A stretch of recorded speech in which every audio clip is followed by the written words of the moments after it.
Casino Guitars welcomes you to Why Your Band Sucks. Ouch. No, well, the reason why your band might suck, and it's not your band. It's the all-important suck button. It might be, but you know. No, your band is amazing.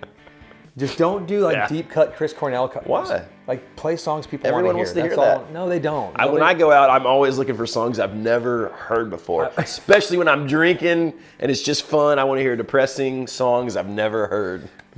No, buddy wants that. Anyway, the reason your band might be in trouble is because the suck button has been hit on the soundboard by the all-important sound person. There is a plethora of suck buttons there. So we're going to talk about that's the fifth member of your band if you have a 4-piece band, or if you don't have a manager, or if you're not the Beatles. But is the sound man. Yeah. It's so funny because we were just talking about this morning just how the sound man can really just ruin your entire show, ruin your evening, and even if you're just like playing a bar for fun and there's like a guy working like the booth, if you piss him off or her off, it's over.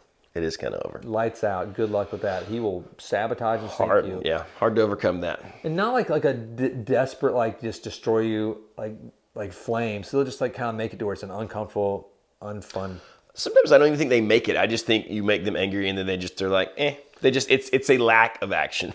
Probably more. Lack of action. The Germans are coming over this. I don't like my gun's over there though. Right. I'm tired. I'm watching Hee Haw. Hee Haw wasn't on in World War II, just as a reference point for anybody that's a historical buff or wants to correct that. But anyway, back to the suck button. It's it sort of came back a long time ago. I was working with these kids that were phenomenal, and they're high schoolers at the Pinecrest High School, the local one here.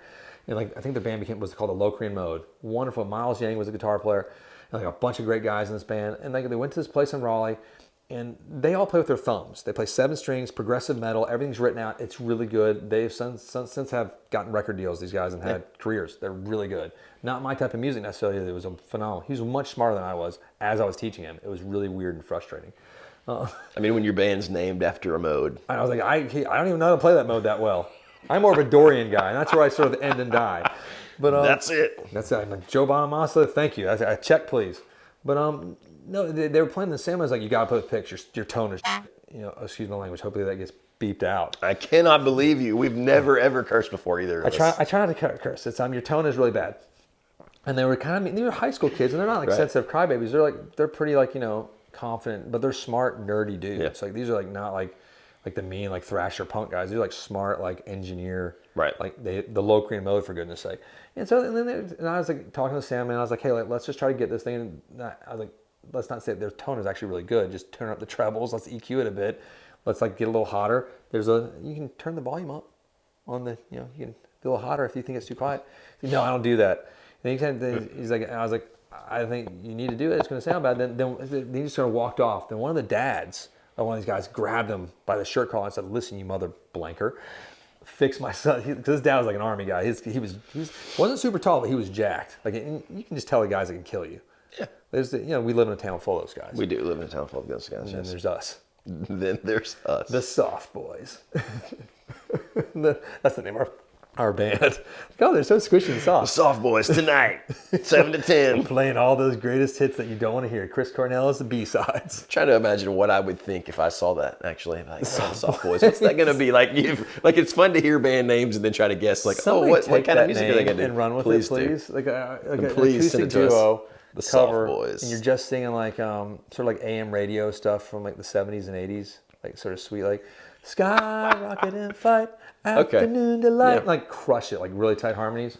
All right. Anyway, so then the Sam I went and sort of fixed it a little bit. Then he powdered off again. It was just kind of a crappy overall experience. It was just bad. These kids shredded it, and that got me thinking back to my whole past experiences, because I've gigged a lot. I've worked booking. I've worked shows. It's tricky. The sound man is really important. Sound man's very important. And the best one I've ever worked with was a female. It was a sound person. Really? Me too. Really? Probably. Well, there's a lady, and hopefully she will see this, Cindy Sands in Nashville, and she does a lot of the stage and Crossroads. Okay. She's just so good. She cares very much. Do you know what I mean? And we're not saying all sound people are bad, because there's fantastic ones, but Cindy was fantastic. She is fantastic. She worked at this place called Shanae. It's no longer there. Was a nightclub in New York, and she just crushed it. Yeah. And she was beautiful, young human that just like somehow she crushed it. Like she avoided all the creepy dudes that would try to hit her. She could destroy them immediately with like one word or one look, and like they would just go away. Because that's the thing as a female sound person, like you're working with a bunch of swarmy dudes a lot of time, and she would just like annihilate them with like nope, don't even try. But always pro and always had it sound good. And then the other female sound person, Dave Gotze. He's a friend of ours. Wait a minute. He's a phenomenal sound man though. Yeah.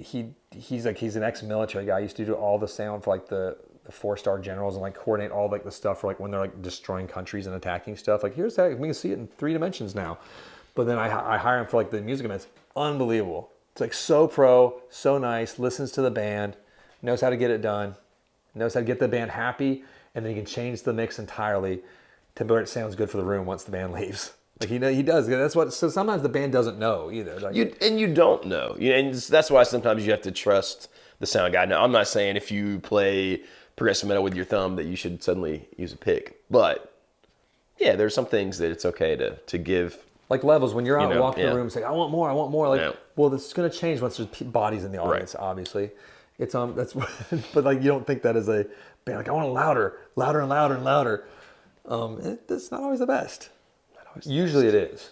That's why, I mean, obviously you have to be in a decent sized place for this, but when you have a monitor crew that just does a sound in your ears or in your monitors and then in front of house, that's nice because then all you're worried about is what you're hearing. That's like I mean, when you're doing that like in a real rock and roll setting, I'm not talking just church, like I mean, but like a real rock and roll thing where people have paid money to see you. That's like the greatest moment of your life.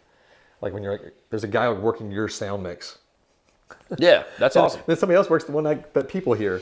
It's just crazy. It's like it didn't happen much in my life, but I remember it. I was like, and someone carried my amp. I mean, I was like, it was an AC-30 too. Those were heavy. It had to go like upstairs and like, I was like, this is the greatest moment ever. Yeah, it's true. Little man carried my amp. Roadies are fun. Those are the days. So how should a person make sure they have a good sound person experience? I mean, there's multiple ways. Let's just assume you're going to a place that has a sound man. Yes. Obviously, first thing you do is check in with the sound man ahead of time. Let them know what time you're going to load in. Don't just show up willy-nilly, an hour before the show and expect a great sound check. No. You need to like communicate with them in advance, usually a few days in advance. That'd be helpful. You don't have to show up with cupcakes or something, but show up with a good attitude. Just be nice. And don't show up with tons and tons and tons of stuff. Show up with your guitar, your amplifier. If you have pedal boards, great. You don't need to have your own rack system that you want to plug in through his gear just because you have this one reverb that you think is better. You're playing there one night. You're going to be okay. Unless you are traveling with your own install and your own crew, it's a different experience. That is much different. That's plan B. And then you're also often working with an in-house sound person that will be sort of helping you facilitate with perhaps a backline that you were sharing. Like as far as like the whole in-house system, not just like backline as far as drums and stuff, but like the system, he knows the room better too. So don't just have your your guy that you've been working with that doesn't know how to use this board, doesn't know the room at all, and like just sort of like, get out of here, we got this. Like, be cool with him. He'll help you out, and he wants to because he's getting paid to be there. So, that's his job, and he's getting paid the same amount to do less work. So he's actually probably happier there, but his neck is on the line too in some ways. Because I book a lot for like events where I have a sound man, and sometimes another sound man will come in. Like, it's my tail at the end on that one, so I'm very aware of. I need the sound men to get along with each other. I need it to sound. The end of the result though is I need it to sound good in the room. Yes. I don't care if I hurt someone's feelings at that point. Right. Because if it's not going how I need it to go, that's when you do have to step in every once in a while. That's where it's good to help. But when you're stepping in at that point, you're not the guitar player in the band. No, I'm sitting there back behind the board. I'm like, no, pull those levels down right now. I'll just grab the board. I go, I'm the sound man. I'm the boss. I don't care. Like, I'm in charge of this. I'm the board and writing you the check. Because when you're the people playing, that's when you do not want the sound person's ire directed towards you. No. Like, that's fine for you when you're behind the board, but it's when you're kind of a jerk on stage that. Yeah, because there's two bad soundmen. And most are great. I've had almost 90% of my experiences have been great. So there's been 10% bad though. That's some bad ones, but I've had overwhelming majority are good. It's really fun, but the two bad types are the one that is actively sort of like trying to sink you. That's a rare bird. That's very rare. And like they're out there, they're just disgruntled rock musicians or something. They just don't want to be there. They're unhappy. They're not getting paid enough, or there's stuff's going on at home maybe that you don't know about. The other one is the one that just doesn't care. Yes. And is not at the board. When you look out, there's no one at the board. Can I get more? Oh. And like I know you're maybe just playing like the spring fest for your local hog farm or something, or you're playing the pumpkin patch party. It's not the biggest event in the world. Right. But it's still a show, and there's still an audience out there, and I think, it should be treated that way. Like, Soundman, once it's set to go, you kind of just have to sit there and just, like, make sure it's all good. But if, one guy's mic starts feeding back really loud, hopefully he's not over at the beer stand getting beer. Or don't pee during the show. Like, pee in between. There's, like, you have that hour. This has happened to you, right? You gotta go smoke, yes. Yeah. Sometimes the sound man who is bad is actually because you're running your own sound and you cannot be out front listening and playing at the same time. I know I run into that all the time. So if you can bring someone with you, even if they're not like a sound guy, just to, listen and see what's going on, or that is ideal. Yeah, it's really hard to run your own sound up. Yeah. And you could have like almost anyone run it in a way once you're set to go. Like once you're a 3-piece band most of the time. Right. Once it's set, it's set. You're not tweaking levels like, oh, Jonathan's guitar solo, let's bring it up a little bit. I'll just do this. Whoop. I got a volume pedal. I have this crazy little boost pedal on my board, yeah. That's usually what can happen in that type of setting. And, you're playing like, a few hundred like seat place at the most, like, or maybe 1,000. Yeah. Like when you're playing the bigger, back the before times. Any place like that has sound people, And they're usually really pro. Yes. Like when you're playing like a proper like honky tonk or a theater. Absolutely. It's fun. Yeah, I loved our sound people when I was in New York and had even at the clubs versus like the Broadway stuff's a whole different thing. Those cats are obviously super pro. Right. That's all they do and they take it very seriously. That's all set and then you don't ever touch it again because your stuff's left there. Right. Yeah. It's left there indefinitely until you are fired or you go to another gig. Well, and some of the digital stuff, it's great. Even if you're at a place let's say you're at a club once every month and a half, couple months, a lot of those guys will save, they have their baseline levels from the last show you played saved digitally, which is kind of awesome. Or let's say you're playing 2 nights in a row. Yeah, same thing. And I think like the point of like us talking about this too is like it's just to like, hey, how do you get the best experience out of your evening when you are, because gigging is starting to happen again. It's like things are opening up, you're booking, there's people booking everywhere. Like our town's kind of back up and bumping as far as shows are happening again. And so like, how do you do that? And like, it's just like, call ahead if you let the people know what you're bringing. If there's any stuff, be on time, set a time, be nice. That is the biggest one. So many things will be forgiven if you're like, hey, my name is blah, blah. What's your name? Thanks so much for helping us today. You're awesome. Done. I mean, that is, it's like, I was talking with Derek earlier, like how simple men are too. Like we don't need much in life for a happy life and a happy marriage. Just if you're just like, hey, that shirt looks really nice on you, like one time a month. You just have to say one nice thing. If you're married out there to a fella, whoever you are, like just that's all you got to do. Just like that's about it. One nice compliment. It's the same with your sound man. I always, especially if I have to ask for lots of things from sound man, I always say, man, thank you so much for dealing with us and fixing all my ridiculousness. You made it sound awesome. Great job. Thank you. And it usually even gets better because suddenly they feel like you're on this team. You're working together, and that's how it should be, right? It is a team. You are a team, it's right? Like, that's like, It's not band versus sound guy. Like everyone wins if it sounds good and it goes well, right? So make them feel like you are on a team. Make them know that you understand you're on the same team. Yeah. And then it'll usually 99% of the time it'll go smoothly from there, in my experience. Right, and have fun with it and enjoy the experience and like we want to hear like from both sides. Like I want to hear like mainly like the positive stuff. Like, I want to hear from soundmen if you ever have worked front of house or any of like this sound type. Like what has been your experience on how to get a great experience for the band? Even if it's like a really band that's not that good, like, and there's a lot of like new bands out there that are just starting out that aren't good yet, don't know how to like play in front of an audience with sonically. Like your amp settings are not the same in your living room with carpet as they should be on the wooden stage in a bar with like metal. You can help them, but like how do you do that as a sound person? Like I would love to hear that feedback and that conversation start just to help other folks in the comment section. Also, probably if you're a band, remember, it is never going to be like crystal clear as if you were listening on high fidelity studio monitors or, headphones, and you're never, I mean, again, if you're on a pro tour and you got your own monitor guys and your own ears, maybe it is. You playing the festival at the local, corn maze? Probably not. You're probably not going to hear everything. And it never had. The Beatles didn't have that, and it's okay. That's part of the fun of rock and roll to me.